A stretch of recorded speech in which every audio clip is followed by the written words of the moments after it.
رسول رحمت صلی اللہ علیہ وسلم نے ایسی بات کر دی کہ اگر ہماری سمجھ میں آئے نا تو وہ ہمارے ذہن کو ایک بہت ہی الگ سوچ فراہم کرے گی۔ حضور علیہ الصلوۃ والسلام فرمانے لگے کہ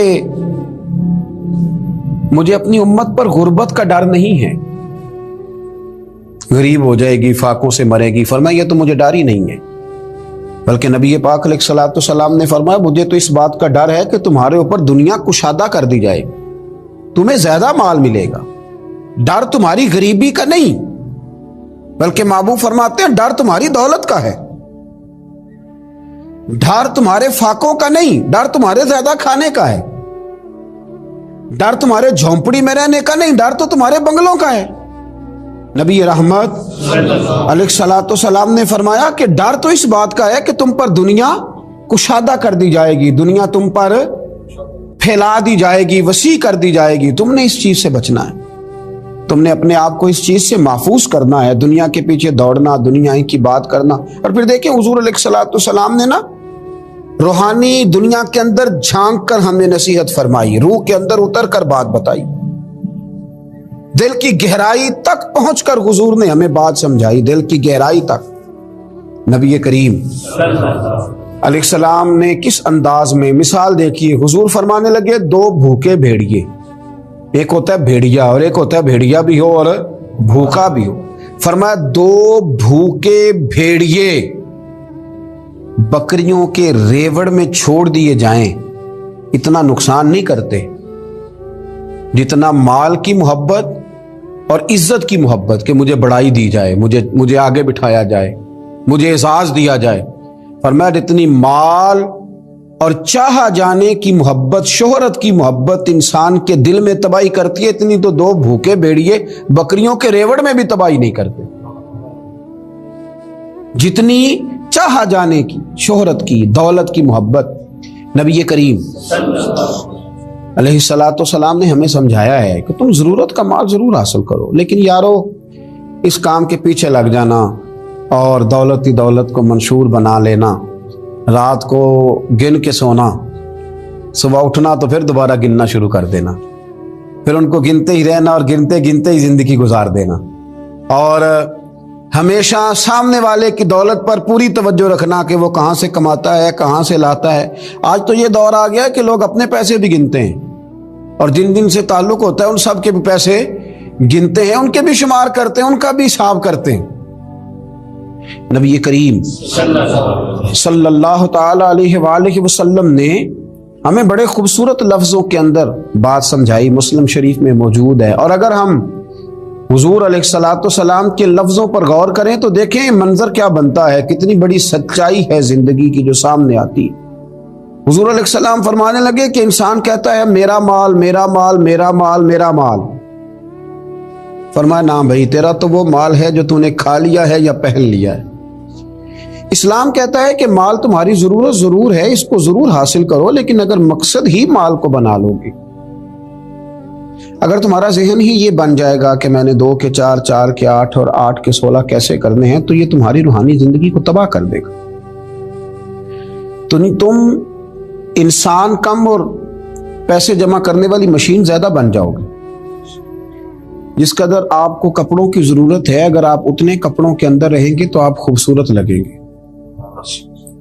لیکن اگر آپ ضرورت سے زیادہ کپڑے اوڑھ لیں گے، ایسا کھلا لمبا چوڑا لباس پہنیں گے تو بھائے گا نہیں آپ، وہ آپ کی شخصیت کو خوبصورت بنانے کی بجائے کمزور کر دے گا، اور آپ اچھا لگنے کی بجائے تھوڑے سے اچھے نہیں لگیں گے، برے محسوس ہوں گے، اور ایسے لگے گا کہ جیسے آپ نے کچھ ایسی حرکت کی ہے کہ جو سنجیدہ لوگ نہیں کرتے۔ کھانا آپ کی ضرورت ضرور ہے، کھانا ہماری حاجت ضرور ہے، لیکن اگر ہم ضرورت سے زیادہ کھائیں گے تو بیمار ہو جائیں گے۔ ضرورت سے زیادہ کھائیں گے تو ہمارے اعصاب کو نقصان پہنچائے گا۔ کھانا ایک حاجت ضرور ہے، لیکن اس کو اوڑھ لیا جائے، اگر کھانے پینے کا ہر وقت ماحول بنا لیا جائے تو انسان بہت ساری بیماریوں کے شکنجے میں آ جاتا ہے۔ پھر تمہارے اعصاب پر رشتوں کا کوئی تقدس نہیں رہے گا، تم ہر شخص کے ساتھ رشتہ اس لیے بناؤ گے کہ مجھے اس سے مالی طور پہ کیا نفع حاصل ہو سکتا ہے۔ پھر وہ سارا تقدس، وہ ساری خوبصورتی، زندگی کا وہ سارا حسن